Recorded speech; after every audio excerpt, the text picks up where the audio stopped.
Yeah, Dr. Jason W. Morrison, theologist, New South Wales, Australia. I did do some clinical pastoral work in the local hospital, Gosford Hospital, and it came to mind in the training of that the Jehovah Witnesses teach the prohibition. You're not allowed to have a blood transfusion. So I looked into this, and I did ask the Jehovah Witnesses that I was meeting with in the park for studies about this, and they said it's 100% true. And when I investigated it, I was dumbfounded by how a deceptive teaching of that caliber could be not only accepted but believed by people that hadn't, again, given themselves the privilege to find out what the actual truth of the matter was.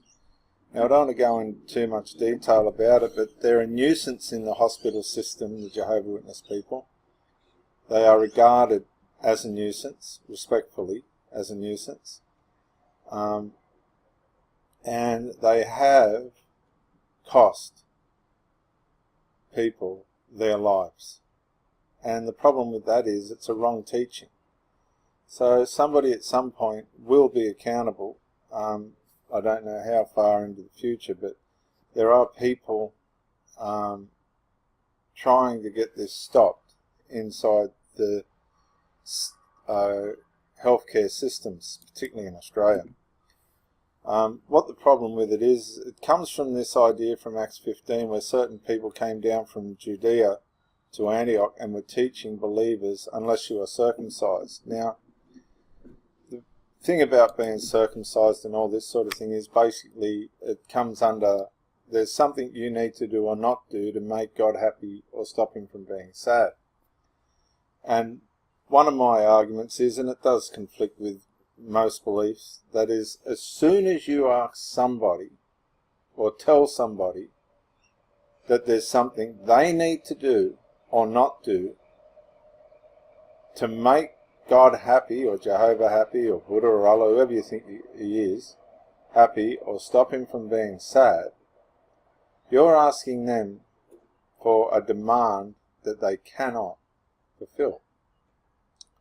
So when these people come down that were asking about circumcision and everything, it wasn't just a one-off visit. These Judaizers had been driving the early church crazy with the fact that they thought that you needed to include the Mosaic law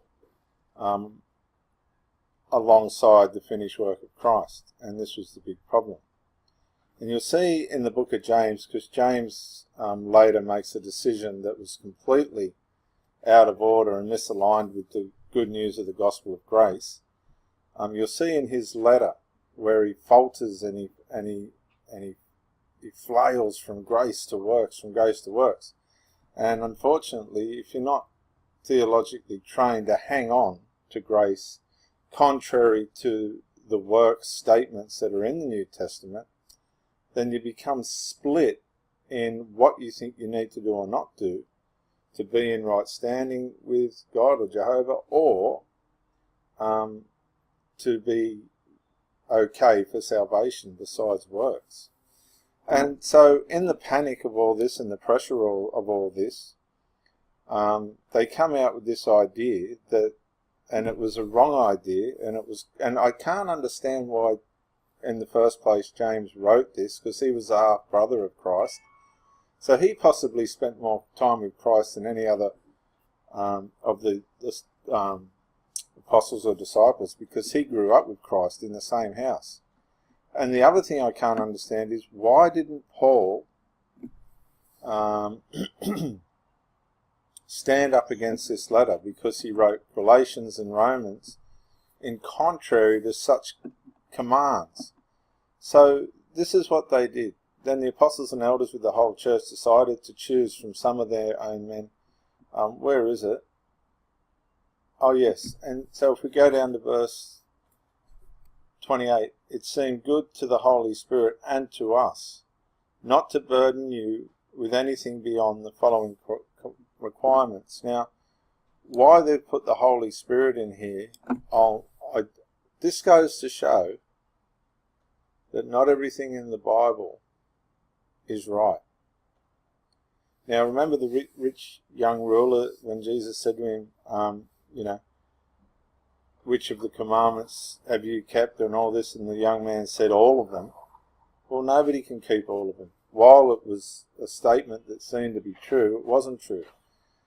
There is no way the Holy Spirit would have been involved in this, because this is the only place in the New Testament where this kind of thing is demanded.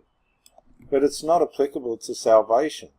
I'm not sure why they even put it in there. But what it did do later was cause a disruption between Barnabas and Saul and Paul. And I think later this inspired Paul. I don't know on the timelines, but I think this possibly may have inspired Paul's writings to Galatia and Rome. And the thing was that they would abstain from food sacrificed to idols and from blood. Now just let me say, there was no such thing as blood transfusion in those days, and if I remember rightly, the early Jehovah Witness-ism organisation had no problem with blood transfusion. But this is where these sort of statements can really get taken out of context, and even to the point where people are dying. So I think there's over 50,000 people recorded that they know of approximately that have died from refusing blood transfusions because of this horrible